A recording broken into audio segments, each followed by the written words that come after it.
যে রাজ্য সরকার দেওয়াও শুরু করেছিল, এবং সেই শংসাপত্র নিয়ে প্রশ্ন উঠছে যে শংসাপত্র এক হাতে দিয়ে এইটা বোঝানোর চেষ্টা করা যে এই রাজ্য সরকার একটি বিশেষ ধর্মের 90% চাকরি এবং শিক্ষা নিশ্চিত করছে, তার পরিবর্তে এ রাজ্যের মুখ্যমন্ত্রী তথা তৃণমূল নেত্রী মমতা বন্দ্যোপাধ্যায় একসময় বলেছিলেন, কোট আনকোট, আমি আমার কথা বলছি না, তাকে প্রশ্ন করা হয়েছিল, তিনি বলেছিলেন যে ভালো, যে গরু দুধ দেয় তার লাথি খাওয়া ভালো। তো গরুর দুধ, লাথি, ওবিসি সার্টিফিকেট, কিছু বক্তা বলছেন, বিজেপির কিছু নেতা বলছেন কোথাও মিলেমিশে যাচ্ছে। বিচারপতি রাজাশেখর মান্থা আজকে কোর্ট রুমে রাজ্যকে প্রশ্ন করেছেন, তার ভাষায় বলছি, আপনারা 2012 সালের ওবিসি আইন অনুযায়ী অর্ধেক কাজ করেছেন, তারপর আবার 1993 সালের আইনে ফেরত গেছেন, এটা কেন?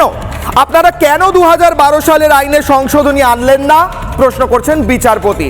এইভাবে আতখ্যাচড়া এই আইন ওই আইন থেকে নিয়ে কাজ করা, কিংবা দ্রুত একটা সার্ভে করে চেষ্টা করা, দ্রুত সার্ভের মাধ্যমে সার্টিফিকেটগুলো আগে দিয়ে ফেলি, কেন?